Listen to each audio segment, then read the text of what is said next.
Hello there. So it's been a minute since I've gone through a book, and I'm glad I got so busy and I've been working on a lot of stuff because for some reason it allowed me to have some time to actually go through this book.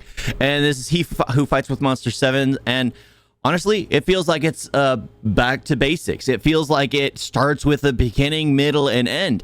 I absolutely enjoyed because immediately it's been a long time since I went through the book, and I was like, okay, am I going to remember the characters? Am I going to remember everything that's going on? And immediately, I'm glad I got to that one point where he's leaving Earth and heading back to whatever the main planet is that he considers his home now. He was heading back there, and immediately I was just getting seeded enough of little information to go like, oh, okay, I remember this.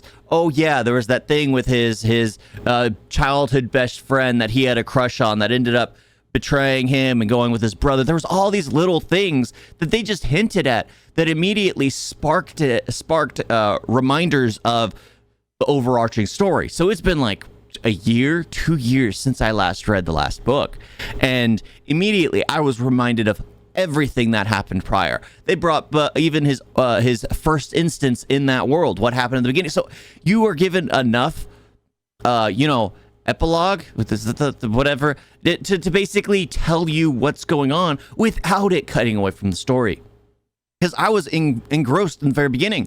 It was just like them in a portal traveling to the main planet. I'm just like, they were leaving Earth.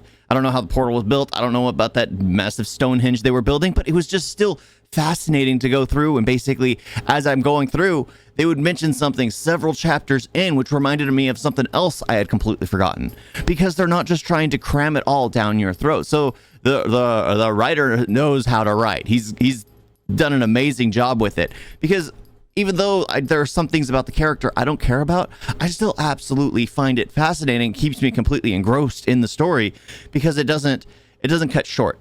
And I absolutely love that, because this is when he's finally getting back to the planet. He's finally feeling like he's going to be able to get a sense of normalcy. He's tired of being the center of everything. He's tired of angering people that are far above him and being involved in everything and being used by people. That he's going to try and keep his head down and stay out of everything. And immediately you start hearing this rumor that he is known, that there's this history about Jason and the princess, which we all know that he had a run-in with the princess 3 years ago. And there's like this something, I was thinking it was like she made up lies about him, which she technically did, but I thought it was something completely different. But I absolutely found it fascinating, because I was like, okay, and the one thing he wants out of this story, and I thought this book was going to run too long like it did the last one. The last one felt like it was over halfway through, but they just kept trugging along to get to another point, because it was like there was so much that they just had to put it all in. Here, the one thing he wants is to be reunited with his friends, the ones he considered his family. The one thing he wants more than anything is that. And then he's thrust into the storm that's coming, the monster waves that are showing up, all that stuff that you've known about since the beginning. It's finally started. To get to his friends will be hard, and the fact that he's basically being coerced by the royals to do something different, you can feel for him, because he's gonna break. He's breaking. He's broken, and he's just holding himself together. He wears that fake face as always. I absolutely enjoyed it, because as soon as he gets what he wanted from the very beginning, I was like, okay, we're going to end up running into the issue we had in the last book, where it feels like it's done, but it's not done, because the writer just wants to get a few more things out. However, it worked with the story, because they were still introducing things that made him uncomfortable. He was still basically talking with the therapist at the very end, and it breaks down the fact why he's so afraid. Well, if he does one thing with his friends and that thing doesn't happen, then it's over for him. He has no one left in the world. He's absolutely alone. And it was just like knowing that his friends had his back 100%, because he had theirs. And the fact that he had doubted that they might not. That it's one of those things that I was just like, okay, I love the fact that it stayed on just a few chapters longer, just to hint at the fact that he loves his friends. He trusts his friends more than anything, but he still was reluctant to accept to introduce the most personal thing about him, just because what if it went wrong? If they don't believe in him, then there's an issue. So this book was very well done. I enjoyed the story. There's a ton of meat in the story. The builder, the Purity Church didn't have much to do with it. They're out of the story for the most part. They're doing something else in the background. They created more Outworlders. They've started that, so they're probably going to have a much huger part in book 8 or 9. Maybe they'll disappear entirely for the entire storm, which I'm assuming 8 will be the entire storm waves. There's something that's going to happen, but it's going to be basically the storm.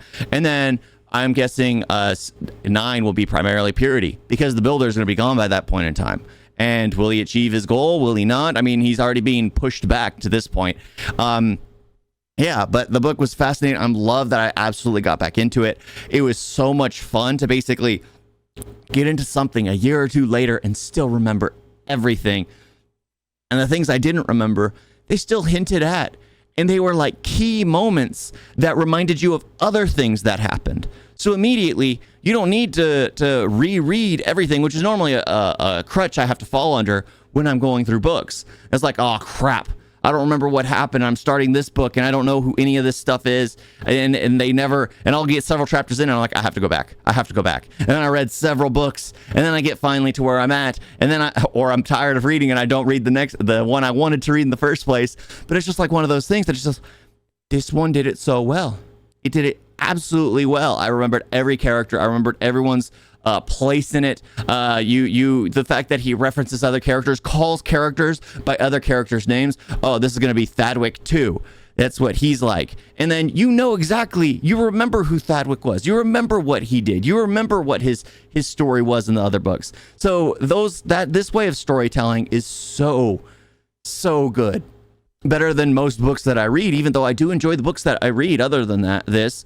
But it's just like there is that issue where you have to read them all immediately, especially if you have a limited mind like mine, and then you lose it because for some reason you just can't seed it throughout the story. You can't seed enough of the key moments throughout the story, because the way it should work is the way this one did. It hinted what happened at the last one, and then it went back a little bit as Farah and Jason are talking.